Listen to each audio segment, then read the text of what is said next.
വിശപ്പിന്റെ വിലയറിയുന്ന ദേവീ സന്നിധാനമാണ് കാസർഗോഡ് മുള്ളിയാർ മന്നം ശ്രീ ദുർഗ പരമേശ്വരി ക്ഷേത്രത്തിലേത്. എല്ലാ ദിവസവും ഉച്ചയ്ക്ക് രാത്രിയും ഇവിടെ എത്തുന്ന ഭക്തർക്കായി ഭക്ഷണമൊരുക്കും എന്നുള്ളതാണ് ഈ ക്ഷേത്രത്തിന്റെ വലിയ പ്രത്യേകത. പ്രകൃതിയാൽ ചുറ്റപ്പെട്ട ക്ഷേത്രത്തിന്റെ വിശേഷങ്ങളാണ് ഇന്നത്തെ ദൈവമേ കൈതൊഴാമിൽ കണ്ടുവരാം.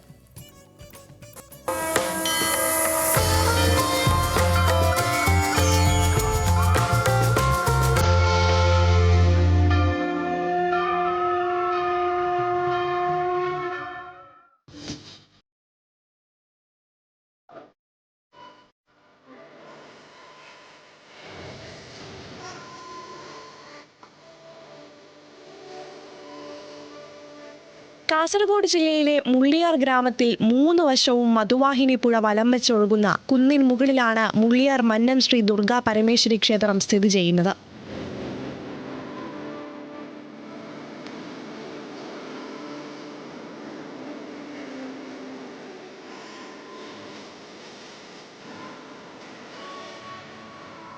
ക്ഷേത്രത്തിന്റെ ഗോപുരക്കെട്ട് കടന്നു ചെന്നാൽ ശത്രുസംഹാരിണിയും ഭക്തപ്രിയയുമായ ദേവിയുടെ സാന്നിധ്യം പകരുന്നിടം കാണാം. ദുർഗാ പരമേശ്വരിയാണ് പ്രധാന പ്രതിഷ്ഠ.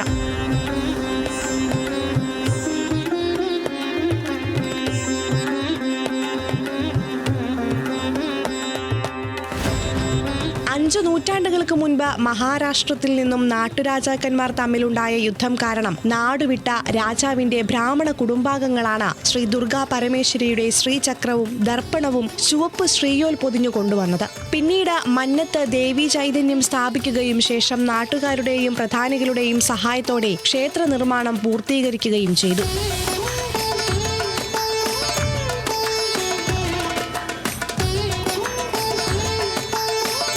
എല്ലാ ദിവസവുമുള്ള അന്നദാനമാണ് ക്ഷേത്രത്തിന്റെ മറ്റൊരു പ്രത്യേകത. ഉച്ചയ്ക്കും രാത്രിയും ഭക്തർക്ക് ഇവിടെ ഭക്ഷണം നൽകി വരുന്നു.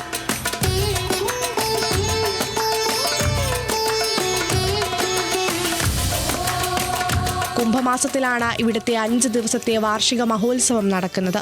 രഥോത്സവം, പല്ലക്കി സേവ, യക്ഷഗാനം, തെയ്യം തുടങ്ങിയവ ഉത്സവത്തിന്റെ ഭാഗമായി അരങ്ങേറാറുണ്ട്.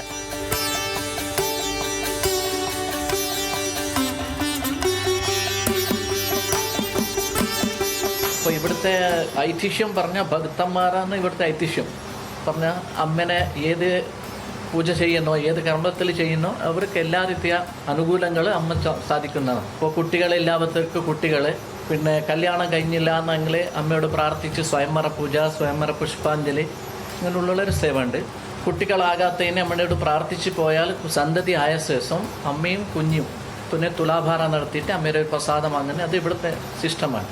ഏത് വിശ്വസിച്ച് വരുന്ന അമ്മയോട് അത് അമ്മ മാത്രമായി കൊടുക്കുന്നുണ്ട്. പിന്നെ അത് ഇവിടുത്തെ ക്ഷേത്രത്തിൻ്റെ ഇത് അങ്ങനെയാണ്. വന്നപ്പാട് അവർക്ക് നല്ല സന്തോഷം കിട്ടും. പാരമ്പര്യ ട്രസ്റ്റ് കുടുംബമാണ് ക്ഷേത്ര ഭരണം നടത്തുന്നത്. കാസർഗോഡ് നഗരത്തിൽ നിന്നും 16 കിലോമീറ്റർ ദൂരമുണ്ട് ക്ഷേത്രത്തിലേക്ക്.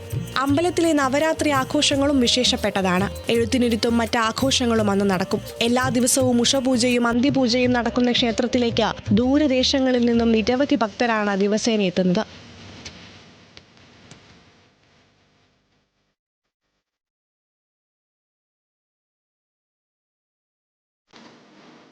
ന്യൂസ് മലയാളം, കാസർഗോഡ്.